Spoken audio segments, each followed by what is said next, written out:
Once again, we are going back to 2020 with my interview with Chicago-based painter Luis Guzman. Now, this is a wonderful conversation. I just re-listened to it. When I decided I wanted to do the Eager to Know podcast, my original vision was that it was going to be conversations with painters. It was very specific. I decided before actually launching it to broaden it to creative people in general. But this conversation is really what I initially envisioned the whole podcast to be, is just two painters chatting about their inspiration, challenges, all the things that painters would talk about, and re-listening to it. It's a great conversation, and I think he is a wonderful guest. I am very grateful that he sat with me back in 2020, and I hope you all enjoy my conversation with Luis Guzman.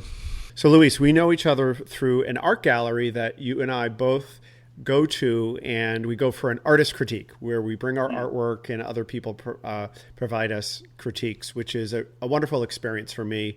And it's been great to meet other artists. So I have had an opportunity to see your artwork and get to know you. It definitely seems like you are on a trajectory, a positive trajectory of your artwork is really evolving and it's kind of escalating. Tell me about that. So before I even got the chance to meet you and go to Studio O, I was in a position where I was really undermining myself and really unsure of what I wanted to do. So somebody had recommended to me that I go to one of these art critiques at Studio O. So when I had a chance to go to be in the public eye and to hear not just good things, but bad, I wouldn't say bad things, but for people to critique so honestly my work, it really helped me have more of a particular eye for my own work. And in doing so, it's really one of the major components to why my art has evolved in such a short span of time, And it's been really, really exciting, these critiques, and I'm going to continue to go to them as well. Okay, great. Yeah. So what was going on with you that were you sort of in a stagnant situation and you were looking for something to move things forward or to stir things up? Like, where were you in creatively when you decided to go to these critiques? Well, that's exactly what it was. It was a rut because I found myself dipping back and forth between different types of art and different styles. I found myself manipulating my work and trying to tailor it more to the audience and what was more trendy and what people were in search of when it comes to artwork. And I just think that having been in attendance at one of these critiques, it just showed. And watching other people stand up in front of such a brutal audience at times too. It just helped me realize to embrace the integrity of my work, to be honest with myself. Sure. Now, were you interacting with people? Were you sharing your work with anybody else, or were you kind of in your own creative head? I was kind of in my own creative head, for sure. I'm like any other artist, I'm one of my own biggest critics. And, and sometimes it's hard, not just for myself, but for any artist to stand up in front of a crowd and justify why a piece is good or why this piece conveys this specific message or meaning. And to get people's honest insight and get their honest evaluation of the work, that really helped me grow, or continues to help me grow as an artist. Yeah, that makes sense to me. I know I kind of had a similar experience where I work in a studio by myself. There are other people at the studio, but I don't really get that much feedback. And it's kind of interesting that you pursue a lifestyle as an artist, and it's very much a solo activity. And the whole point of it is sort of like what's going on in your head and getting that out on the canvas. That said, it's really important to connect with other people and other creative people to kind of get you out of your head. That's and right. I think that it helps you see your artwork in a whole nother way, getting people's feedback. It's kind of like when you're in the process of creating something and then you share it to the world, you start to see it in a whole different way. And this podcast, I've had musicians, and they spend all this time collaborating in the music studio, and then when they release it to the world, like suddenly they see this music in a whole other way because they're getting reactions. And I think going to these critiques and interacting with other artists, we sort of get that experience, but before the work is done. Yeah, that's right. That is absolutely right. And I really, if I had chose not to go to these critiques, I would probably be very stagnant right now. I'd still be in my room creating work, trying to justify why this piece is the way that it is and why I should move, but not doing the work outside of the room to push the product and hear what people have to say and be open to taking in the ideas that people share with me. I mean, it's all part of the creative process, all part of growth. And I think that you got to step outside of your comfort zone if you want to see movement. Let's go back to your childhood. Now, I want to hear about how you started painting and drawing. Like, was this something that you did as a little kid? Were you the artsy kid? Tell me about where all of this originated for you. The most particular memory that really comes to mind is I was in middle school. I was, I believe, in like third or fourth grade, and it was summer school. And just out of nowhere, this blossomed out of nowhere. I just began drawing. Just out of nowhere. And what were you drawing? I was drawing a dinosaur. I was drawing a big Brontosaurus Rex, or Brontosaur, excuse me. and everybody, like people started, my peers started surrounding me and looking at me create this, and they're just like, "Wow, that's so good. How are you doing that?" And at the time, I clearly had no answers for them, but I just, they were fueling me, and I just kept doing it and getting that attention and getting that acknowledgement from my friends and my peers. That one memory propelled me to just continue to do it and not stop. So that's interesting. So the driver was it was the creative process, but it was also the attention you were getting. Yeah. And not to sound shallow, but that's really what it was. I mean, people were so enthralled by the work, and it propelled them to ask questions like, "How are you doing that? Can you teach me?" It just opened so many avenues of communication. It was exciting. So were you a shy kid, and this was an opportunity to actually make connections with other people that you maybe weren't able to do, without the art? I think you hit it right on the nail. I was, especially in middle school, even now, I'm very timid, very shy. I found myself having a little trouble speaking, to the public or trying to, speak on behalf of my work. But, I mean, it is what it is. And you have to embrace the good with the bad. So you started this around, did you say third or fourth grade? Yeah. And then did you kind of stick with that? Stick with using art? And did you stick with it as a way to connect with others? Oh, absolutely. Especially, it was most prevalent in middle school and high school. I mean, any chance I had an opportunity to take out a sketchbook, or somebody needed a volunteer to get something done, I was there. I was in their face, ready to put my talent out there and show people that, my work could be of asset or value to you to some degree. So yeah, that's for sure. That's great. Now, you grew up in Chicago. Like, did you grow up in the city, or did you grow up in a rural area? No, I grew up in the city. I switched a lot back and forth between Logan Square and Bucktown. That, I was like, as far north as Logan Square to as far south as Armitage. I was always in that area. Yeah, like Bucktown, Logan Square. I kind of swapped back and forth between there for most of my childhood. Was art class a big part of the curriculum in the school that you went to, or was it something you kind of did on your own? Was that a big part of what you were studying in school? No, it wasn't really considered a major focus of curriculum, but I mean, I had some great teachers. One that really comes to mind is Miss Metcalf, my middle school art teacher. She noticed from the beginning. She saw a lot of my work from the beginning, and she actually pulled my mom aside and was just like, "Your son has a talent. Like, you have to develop this and push this and propel this."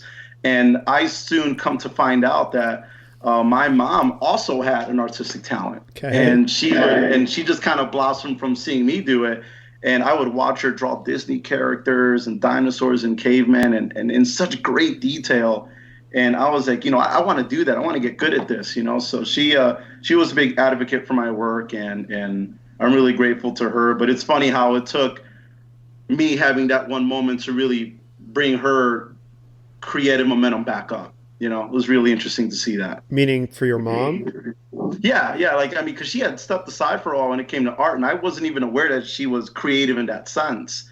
But once my art teacher had approached her and told her, your son can do X, Y, and Z, and he's really good, and he should develop this, that's when I soon come to learn that my mom is also very creative. Miss Metcalf, my goodness.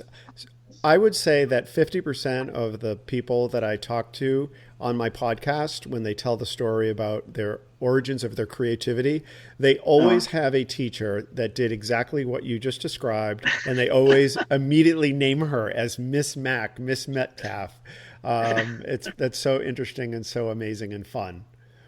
So that was like high school Miss Metcalf, or was that earlier? No, Miss Metcalf was middle school, but as once I graduated, I went to Lakeview High School, and I came across some really great teachers there too. I mean, some of the best, Jim D, Professor Terry, Miss Noreen. I mean, all just so valuable in my growth, and they were really hard on me. I mean, I would present a piece to them, and I'd be like, I really think this is good, but they always have something to say about it that really just got the cogs moving in my head. Maybe I can add this, maybe I could take this out. So they have such a critical eye, and I think I really took that on. I think that's really helpful, really in anything, to have someone who's kind of on top of you, and not just praising you for how great of an artist you are. You're the talented artsy kid, but really pushing you to be better. And that annoys some people. Some people get pissed off, but other people realize that is something that's going to help them grow. Your work that you're doing right now it's very specific, and it's very you. Like when I would be able to tell a painting by you, I think, very easily, and that's a compliment. It is very much, it's portraiture. Everything that I've seen is portraiture, and it's very chromatic, and it's of women. Is it always women? Well, a lot of the pieces that I choose to showcase are women. I've had some male subjects in the past, but those are still pieces that I still work on to this day that I'm kind of keeping in the shadows until I'm ready to let them out. But most of my work, or at least the ones that I've released to the public, are of women, yes. But I do have some male subjects I work with. Tell me about that subject matter and why you want to spend so much time with a particular subject. I know that being a painter myself, it's a very big commitment, and you're spending a lot of time getting to know the painting. You have to be with it, and you have to be, I wouldn't say like it, but you have to feel a connection and motivated and inspired. Why is it that those subjects, those compositions, are what motivate and inspire you?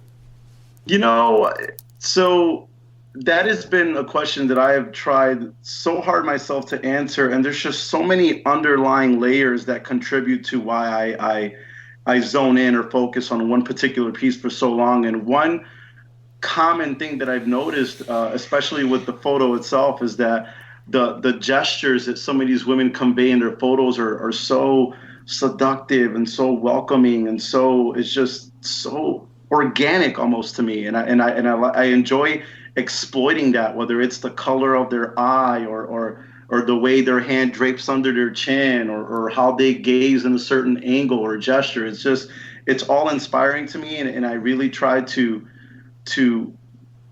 explore those little nooks and crannies in each piece that I get a chance to look at, or each photograph that I look at.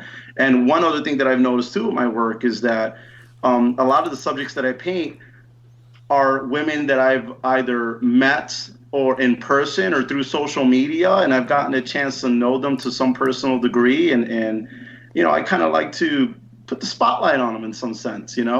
They're creative minds themselves, and I consider myself an advocate for those models, I guess you can say. Nice. Yeah. You use the term nooks and crannies. I like that. And when I hear that, what I'm thinking is you're finding something that you're trying to really explore, highlight, and showcase to the person that's viewing the canvas. And I can completely relate to that. Is there usually like one thing? Do you try to limit it to one or two things that are the key, or Yes. Okay.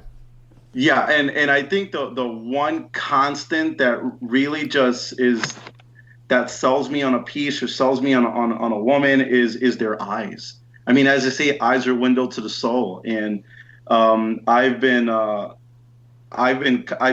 told many times that when people look at my work, like, man, like those eyes look so good, or those eyes really speak to me, or they say something, and it creates a sense of relatability to the audience.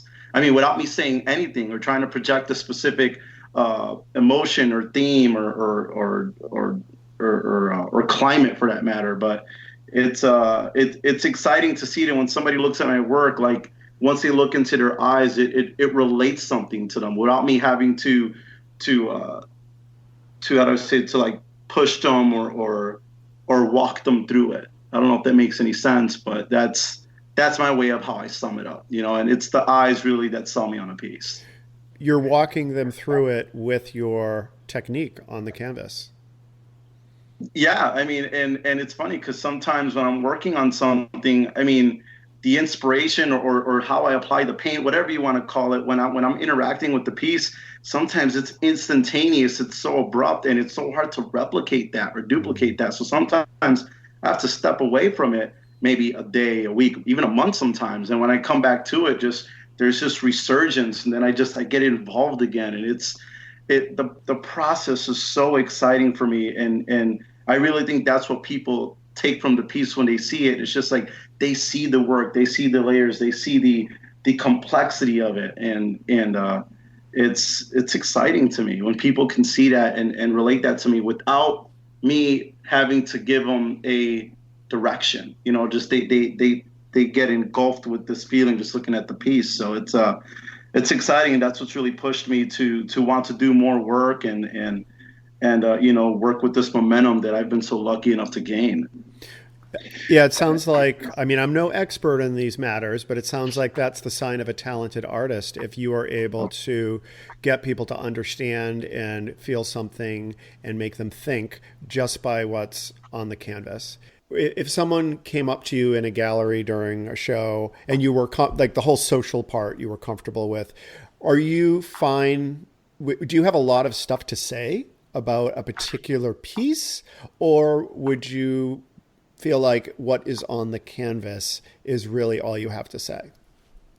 I would really think everything that's on the canvas is really what I have to say, because on some of these paintings I've spent a very long amount of time on. I mean, there's just sometimes I start it and there's a drought that goes on for months, and then I come back to it later. But that's just me being so particular with how to do one part of the painting a certain way, and like I said, sometimes the process is so instantaneous and so abrupt that it's hard to replicate. So you have to take that absence away from the painting until that comes back. And sometimes that sparks with, maybe the music that I'm listening to, or something that might have happened that day. But it's so far from few. But I really embrace those little blasts of inspiration that I get, and the minute I receive that or feel that, I have to throw it on the canvas. It really sounds like there's a big part of you and what's going on in your head that can only be expressed by painting. I mean, that's definitely what I'm hearing. And is that something that you have always had available to you, or has it become more tell me about that. I mean, is that something that you've always had?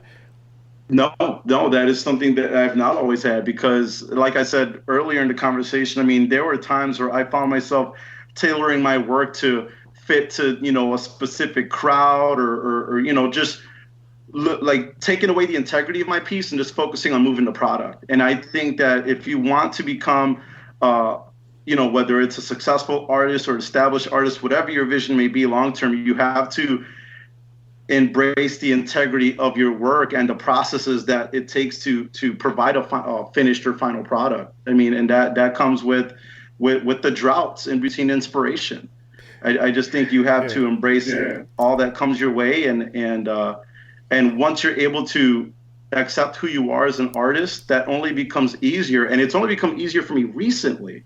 Like, I mean, I spent so many years of my artistic growth spent on trying to appease the audience, but it had no story, it had no integrity, it lacked feeling and depth and emotion. And I feel that my work actually has that now. It has so many layers or so many nooks and crannies, as I said earlier. And that's me becoming comfortable with myself as an artist, and I'm coming to terms with that now. Very interesting. How did you come to terms with who Luis is as an artist? And you kind of forgot about all this other stuff in the world that influences your product, but you found that connection inside. How did you do it? And could you tell others how to find that?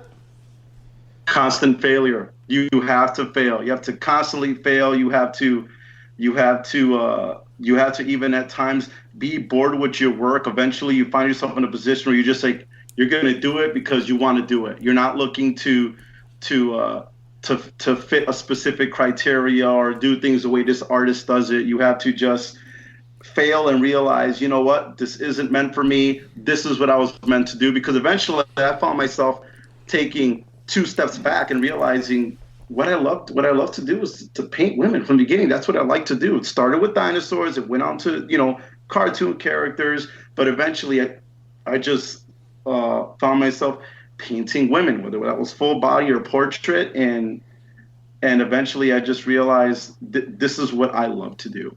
Okay. And I had to, yeah. I was just going to say that may be one of the favorite answers anyone has ever given to me. Constant failure, because that is awesome, because I think that failure is such a source of learning and growth if you look at it that way. I mean, when I know personally, you always hear that, but I know that when I was in my 20s, there were many areas, and really throughout my life, there were many areas where I failed. And looking back, I'm like, damn, that was a lesson. And I didn't. I was just. It was a total lesson, and you kind of keeps happening until you learn it. Failure is such a great indicator if you can take a moment and look at it. Yeah, absolutely. And I think that was the issue that I had in the beginning, was just that I didn't look at my failures like successes, as awkward as that sounds. Like, I had to fail. I was learning about myself as an artist. I learned that, I wasn't happy with my product back then. It lacked something genuine. And I think once I was able to embrace the fact that, this isn't what I'm meant to do, let's take a few steps back and kind of work on my craft, and doing so, it gave me confidence. It developed on its own, and I wanted to, and I wanted to keep moving forward, to keep, regardless of how much time went on from piece to piece. And I have so many projects. It's absurd, but it's okay to take a step back, to take a pause, to be bored, and just, just compose yourself and then get back to it. As I said before, your failures are your successes, and you have to embrace those failures. And in doing so, once you could become honest with yourself as an artist, that's when you'll see yourself flourishing. That's when you see yourself growing and gaining momentum, and people asking questions and wanting to know more, not just about your artwork, but about you. And that's what I've come to terms with right now. Nice. Where did you learn that? Who taught you that? You know what? It's just trials and tribulations. That's all it was. Just constant constant battle in my own head trying to figure it out, and I finally came to terms with it now. Nice. Well, that's great because a lot of people, what you're experiencing is something that happens to most people that are engaged in the world. They're going to have challenges, problems, all the stuff that you described, and a lot of people don't learn anything from it ever. So that's amazing that that you have learned, and it has taken you to a new level creatively. So let's talk about what's going on with your show that's coming up. What can you tell me about it? I think it's delayed or something because we're in the middle of the coronavirus stuff. With the current, trying times, I think it was best to put it, to postpone or put it on a delay of sorts.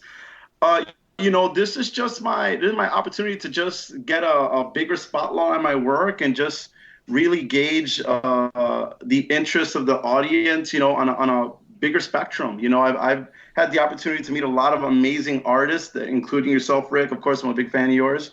And, people have always pulled me inside and be like, what's most difficult for any artist is trying to set yourself aside from everybody else. And people have told me when I look at your work, I can tell that that's your work.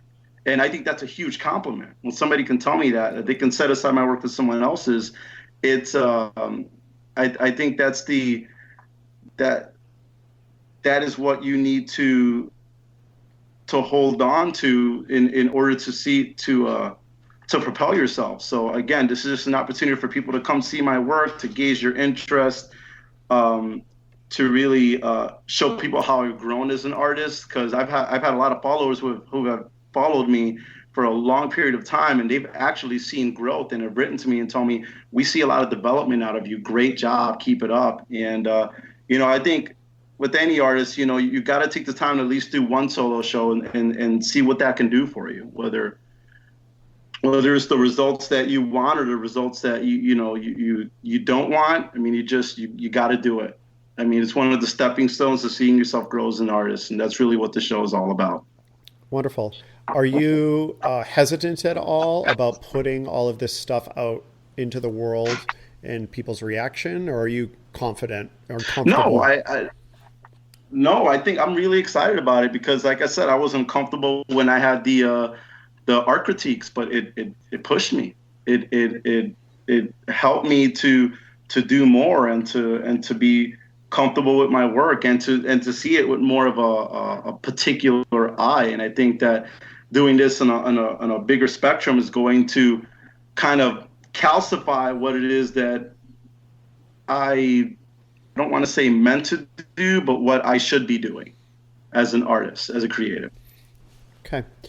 So Luis, it sounds like you're someone that really responds to like pressure and feedback and pushback. Is that, first of all, is that assessment accurate? I think that's a fair assessment. Yeah, I would have to, I mean, I don't, yeah. Okay. I mean, is that something that your parents taught you, or did you play sports, or do you have any insight as to where that originated from for you? Well, I'm kind of happy you asked that. So I played a lot of sports when I was younger, but I wasn't very good. And, getting, from your peers, of course, getting, their insight on how you could have done this better, done that better, or more inappropriate terms like, oh, you're not good at this. It's, it pushed me to be like, well, I'm going to prove you wrong. I'm going to show you wrong. And whether that was in the sports world or the creative world, it's something that has stuck to me when I was very young. And I continue to work on that and develop that and be the best at what I do. I mean, every artist is different, and every artist perfects their methods and techniques and has their processes, but in the end, it's personalized to cater to you, and that's it. I would say that is definitely it. Hey, are there any that this was fantastic? I'm so glad that we had this conversation. You're an awesome guest. Can you have people that are listening? Can you give them a couple tips of based on your experience in your growth? I mean, you've already given us tons of tips, but are there a couple things specifically that you could suggest to people that are listening that are looking to embrace their creativity? Well, as I mentioned earlier, don't be afraid to fail. I mean, your successes are gonna flourish from that.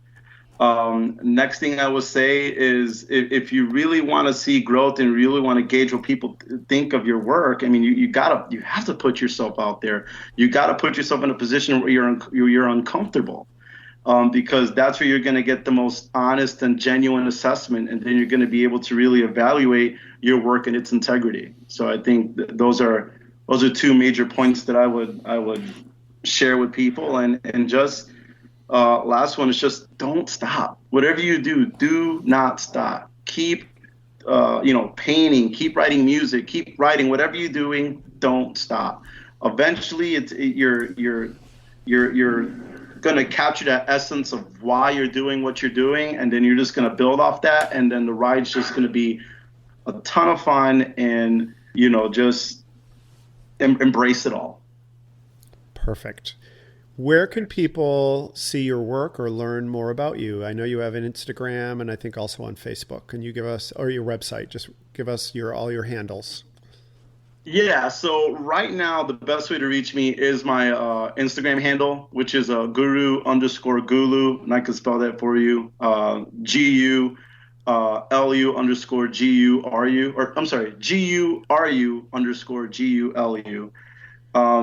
And I did have a website up, but I took it down for construction for the opening of the solo show. But since there's a pause on that, there's also been a delay on the website. But I'll be sure to post updates once it's ready to go on my Instagram handle. Okay. But that's really the only form of communication right now. Okay, that sounds great. Well, Luis, thank you very much for chatting with me on this Sunday afternoon during coronavirus. We were supposed to do this in person at Transistor, and then we just decided that we would do it via Skype. And this was great. So thank you so much. I really appreciate that, Rick. Thank you so much. It was lots of fun. My name is Ricky McGuckran, and you have been listening to Eager to Know, the podcast. If you haven't already, please go to Apple Podcasts and subscribe, rate, and review this podcast. Join me next week for another Eager to Know podcast.